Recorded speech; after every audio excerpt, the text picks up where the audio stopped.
14e extrait des Lettres du Christ aux éditions Atlante, d'auteur anonyme. Lettre 7, suite. Page 473. Tout dans votre vie est relié à une autre activité de la conscience. Rien n'est isolé du reste. Les hommes pensent que ce qu'ils font aujourd'hui est bien séparé du reste.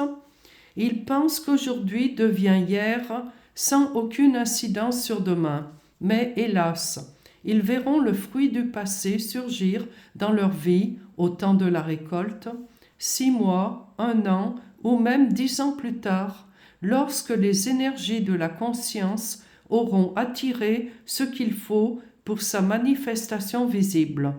Et ils se demanderont alors « Pourquoi cela m'est-il arrivé? Pourquoi à moi ?»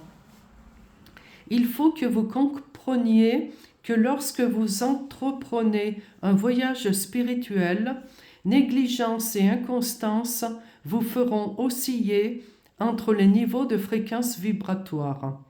Ces périodes d'inconstance sont chargées de douleurs émotionnelles.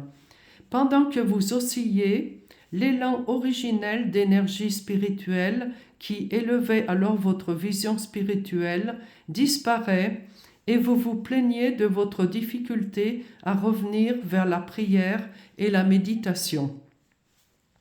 Il est difficile de rétablir le contact avec la conscience divine que vous aviez réussi à connecter avant quelque escapade agréable abaissant vos fréquences de conscience. En vous abandonnant à des impulsions irrésistibles, vous vous rendez la vie difficile. Vous marchez sur un sentier plus rocailleux. Page 474. En vérité, personne ne peut se maintenir sur l'étroit chemin menant au royaume des cieux avant d'avoir goûté à fond les fruits de ses impulsions secrètes. En goûtant à fond tout ce qu'elles ont à leur offrir, les hommes finissent par comprendre clairement qu'il s'agit de séductions fallacieuses qui ne valent pas la peine et les efforts inouïs à déployer pour revenir sur le sentier spirituel. Une fois que l'on a cédé aux impulsions profondément enracinées, que les résultats ont été bien imprimés dans la conscience, l'on peut délibérément choisir mentalement ou émotionnellement de vivre à un niveau spirituel plus élevé. Lorsque cette décision finale est prise de manière positive et irrévocable, les impulsions s'effacent alors de la conscience. Sachez cependant qu'en faisant vraiment le choix de vivre votre vie à un niveau spirituel supérieur, vous n'êtes pas nécessairement arrivé au bout de vos peines. Dans l'ignorance de ce qui est réel ou fallacieux en matière de haute spiritualité, vous pourriez être attiré par des cultes qui vous conduiraient à vivre une nouvelle et longue traversée du désert. Page 475. Je viens à vous depuis le niveau le plus élevé de l'existence spirituelle universelle par l'intermédiaire d'un esprit soigneusement purifié, imprégné de la vie spirituelle, voué à sa mission. Je viens apporter le message suivant aux gens prêts à le recevoir.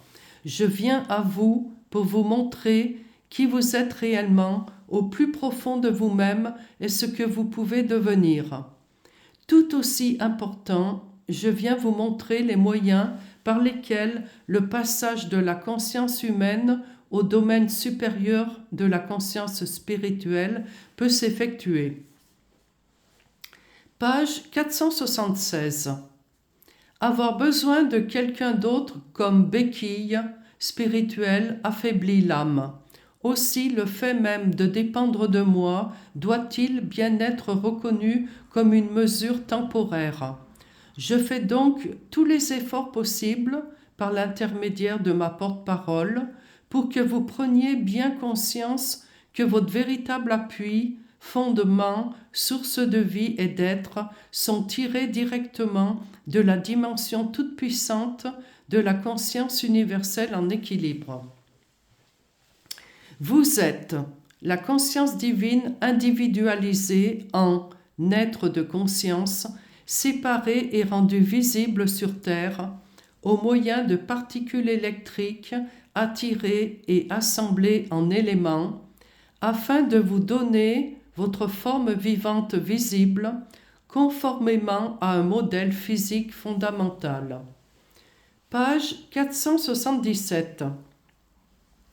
Ce que je m'apprête à vous dire a des implications énormes sur l'avenir de l'humanité si ceux d'entre vous qui en sont capables font tous les efforts possibles pour comprendre.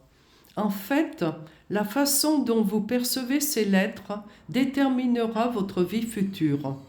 Elles peuvent vous aider à saisir la différence qu'il y a entre rester bloqué dans vos paramètres actuels de fréquence vibratoire ou accéder progressivement à des niveaux supérieurs de conscience et engendrer par la suite des enfants capables de mettre en pratique la connaissance qui suit. Page 478. Lorsque j'étais sur Terre, j'ai fait de manière répétée la déclaration suivante sans qu'elle soit jamais comprise. Ce qui est né de la chair est chair, et ce qui est né de l'esprit est esprit.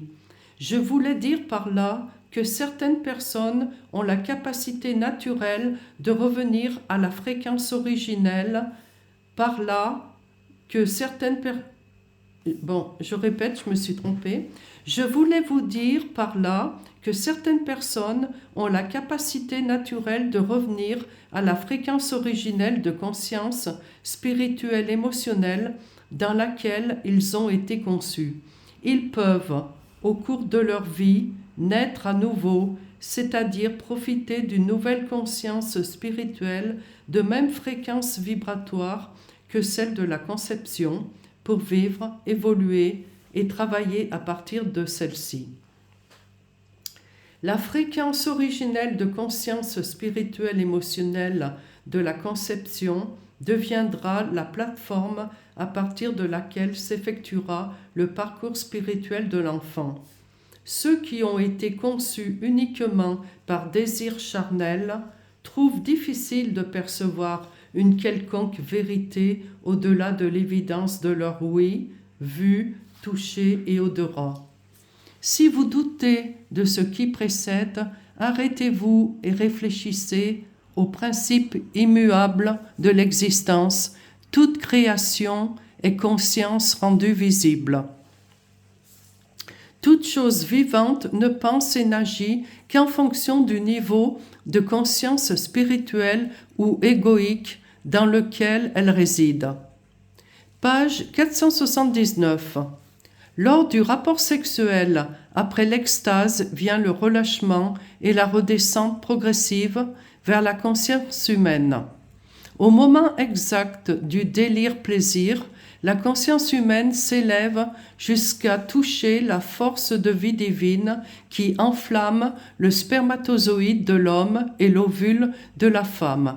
La conception peut ne pas avoir lieu, spermatozoïde et ovule retournent alors à la conscience physique normale. Page 480.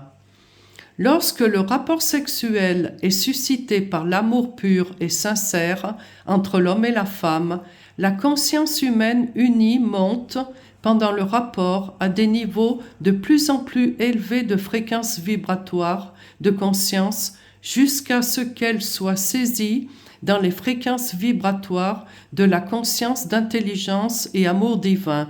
Un tel enfant, conçu dans de telles circonstances, est né de l'esprit. Les amants savent quand ils aiment vraiment. Ils se rapprochent l'un de l'autre avec une tendresse et un amour pur parce qu'un tel rapport sexuel est un moment d'union de l'esprit, des émotions et du corps. Ils persistent ensuite dans leur conscience, rendant difficile leur éloignement mutuel. Ils sont conscients d'une beauté transcendante, d'un renouvellement de leurs sentiments d'amour, d'une harmonie qui englobe toute chose au lieu de satiété. Ces hommes et femmes sont unis par la conscience divine. Page 481.